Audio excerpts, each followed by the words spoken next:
tempo pascal, oitava da Páscoa, sábado. Tema 53, Ide por todo o mundo. Pontos a meditar. 1. O Senhor envia-nos ao mundo para que anunciemos a sua doutrina. 2. Como os apóstolos, encontraremos obstáculos. Remar contra a corrente. A reevangelização do mundo. 3. Tratar as almas uma a uma. Otimismo sobrenatural. Pelo sinal da Santa Cruz, livrai-nos Deus, nosso Senhor, dos nossos inimigos. Em nome do Pai, do Filho e do Espírito Santo. Amém. Meu Senhor e meu Deus, creio firmemente que estás aqui, que me vês, que me ouves. Adoro-te com profunda reverência. Peço-te perdão dos meus pecados e graça para fazer com fruto este tempo de oração. Minha Mãe Imaculada, São José, meu Pai e Senhor, meu anjo da guarda, intercedei por mim.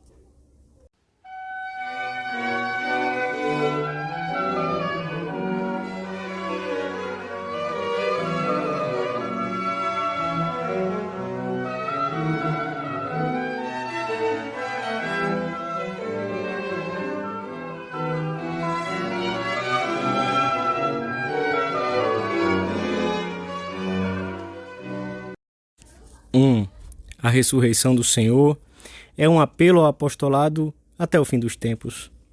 Cada uma das aparições de Cristo ressuscitado termina com a atribuição de uma tarefa apostólica.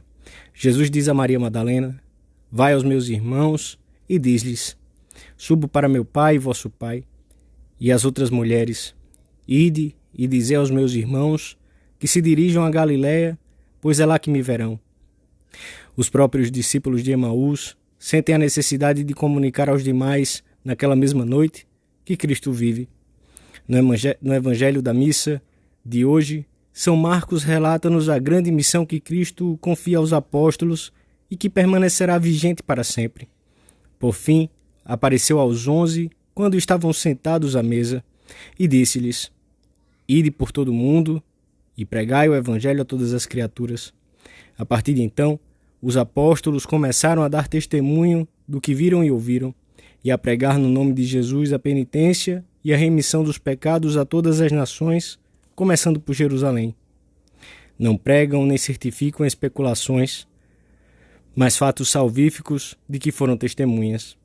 Quando Judas morreu e foi necessário substituí-lo para completar o número dos apóstolos, exigiu-se como condição que o escolhido tivesse testemunhado a ressurreição. A igreja inteira estava representada naqueles 11.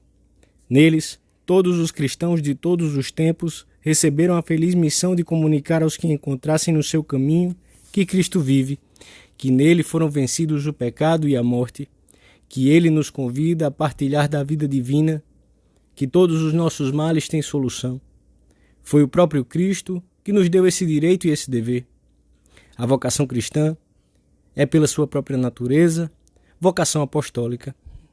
E todos os fiéis, do Papa até o último batizado, participam da mesma vocação, da mesma fé, do mesmo Espírito, da mesma graça. Todos participam ativa e corresponsavelmente da única missão de Cristo e da Igreja. Ninguém nos deve impedir o exercício deste direito e o cumprimento deste dever. A própria leitura da missa de hoje, relata-nos a reação dos apóstolos quando os sumos sacerdotes e os doutores os proibiram terminantemente de pregar e ensinar no nome de Jesus. Pedro e João replicaram: julgai vós mesmos se é justo diante de Deus obedecermos a vós mais do que a Deus. Não podemos deixar de falar das coisas que vimos e ouvimos. Nós também não podemos ficar calados.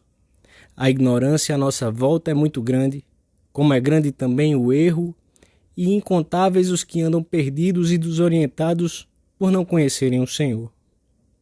Devemos comunicar a todas as pessoas do nosso meio a fé e a doutrina que recebemos. Não se acende a luz para colocá-la debaixo de um alqueire, mas sobre um candeeiro, a fim de que alumie todos os da casa. Assim brilhe a vossa luz diante dos homens, de maneira que vejam as vossas boas obras e glorifiquem o vosso Pai que está nos céus. E no final da sua passagem pela terra, ele ordena: ide e ensinai.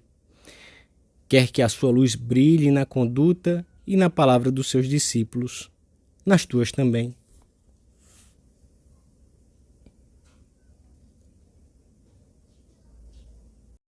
Dois. Quando cheios de valentia, os apóstolos começaram a ensinar a verdade sobre Cristo, começaram também os obstáculos, e mais tarde a perseguição e o martírio. Mas em pouco tempo a fé em Cristo ultrapassaria as fronteiras da Palestina e alcançaria a Ásia Menor, a Grécia e a Itália, chegando a homens de todas as culturas, posições sociais e raças. Nós também devemos contar com as incompreensões, que são sinal certo de predileção divina, e de que seguimos os passos do Senhor, pois não é o discípulo mais do que o mestre.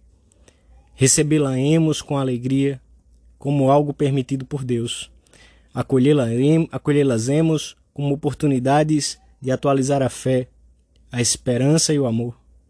Ajudar-nos-ão a intensificar a oração e a mortificação, persuadidos de que a oração e o sacrifício sempre dão fruto, pois os eleitos do Senhor não trabalharão em vão. E sempre trataremos bem os outros com compreensão, afogando o mal em abundância de bem. Não devemos estranhar que em muitas ocasiões tenhamos que remar contra a corrente num mundo que parece afastar-se cada vez mais de Deus, que tem como fim o bem-estar material e que desconhece ou relega para segundo plano os valores espirituais. No mundo que alguns querem construir completamente de costas para Deus. A profunda e desmedida atração que os bens materiais exercem sobre os que perderam todo o contato com Deus, acrescenta-se o mau exemplo de alguns cristãos que, por negligência na sua educação religiosa, ou por uma exposição falaz da doutrina, ou mesmo pelas faltas que cometem na sua vida religiosa, moral e social, se poderia dizer que mais valem do que revelam a face genuína de Deus e da religião. O campo em que os apóstolos e os primeiros cristãos tinham que lançar a semente era um terreno duro, com abrolhos, cardos e espinhos. Não obstante, a semente que espalharam frutificou abundantemente. Numas terras deu 100, noutras 60, noutras 30. Basta que haja uma pequena correspondência, por menor que seja, para que o fruto não se faça esperar, pois a semente é de Deus, e é Ele quem faz crescer a vida divina nas almas. Cabe-nos o trabalho apostólico de preparar essas almas, em primeiro lugar mediante a oração, a mortificação e as obras de misericórdia, que sempre atraem o favor divino, depois pela amizade, pela compreensão e pelo exemplo. O Senhor espera que estejamos dispostos a recristianizar o mundo, na família, na universidade, na fábrica, nas mais diversas associações. Ide por todo o mundo e pregai o Evangelho a toda criatura. Continua a dizer-nos o Senhor. Estamos numa época em que Cristo necessita de homens e mulheres que saibam estar junto da cruz, que sejam fortes, audazes, trabalhadores, sem respeitos humanos, à hora de fazer o bem, alegres, que tenham como alicerces das suas vidas a oração, um trato cheio de amizade com Cristo. O Senhor conta com os nossos propósitos de sermos melhores, de lutar mais contra os defeitos e contra tudo aquilo que, por ínfimo que seja, nos separa dele. Conta com um apostolado intenso entre as pessoas com quem nos relacionamos mais frequentemente. Devemos pensar agora se à nossa volta, como acontecia com os primeiros cristãos, há um bom grupo de pessoas que se estão aproximando mais firmemente de Deus. Devemos perguntar-nos se a nossa vida influi para o bem naqueles que estão ligados a nós por laços de amizade, de trabalho e de parentesco.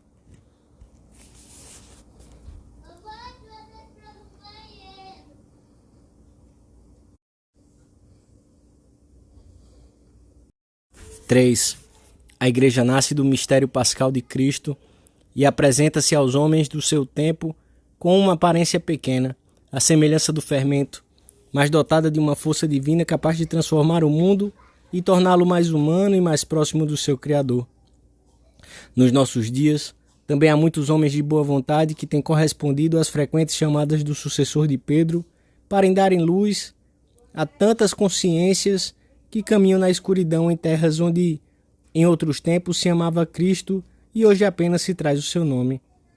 Como fizeram os primeiros cristãos, o que verdadeiramente importa é procurar as almas uma a uma para aproximá-las de Deus. Para isso, nós mesmos devemos estar muito perto do Senhor, unidos a Ele como o sarmento à videira. Sem santidade pessoal não é possível nenhuma ação apostólica, e o fermento vivo converte-se em massa inerte. Seríamos absorvidos pelo ambiente de absoluta indiferença que com frequência encontramos naqueles que talvez em outros tempos tenham sido bons cristãos. A primeira leitura da missa diz-nos que os sumos sacerdotes, os anciãos e os escribas estavam surpreendidos vendo a coragem de Pedro e de João, pois sabiam que eram homens sem estudos e sem instrução. Descobriram que eles tinham sido companheiros de Jesus. Vemos os apóstolos mostrarem-se seguros, sem complexos, otimistas, com o otimismo que decorria de serem amigos de Cristo.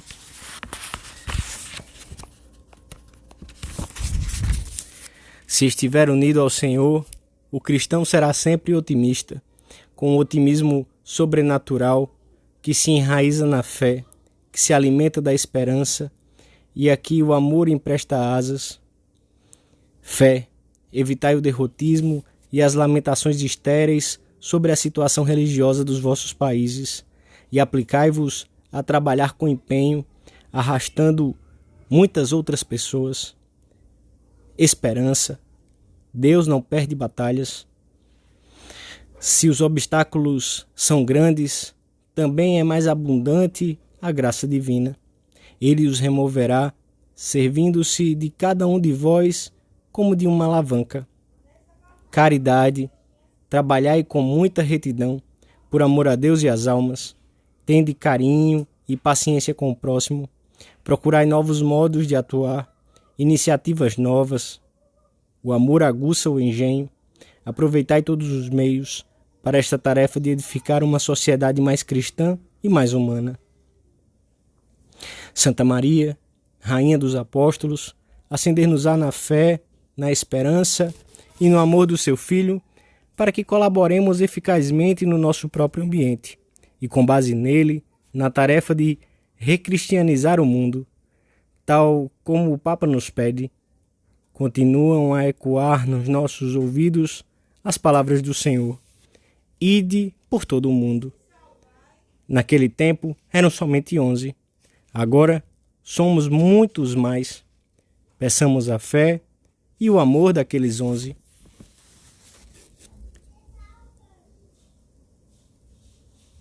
Dou-te graças, meu Deus, pelos bons propósitos, afetos e inspirações que me comunicaste nesta meditação. Peço-te ajuda para os pôr em prática. Minha Mãe Imaculada, São José, meu Pai, Senhor, meu anjo da guarda, intercedei por mim.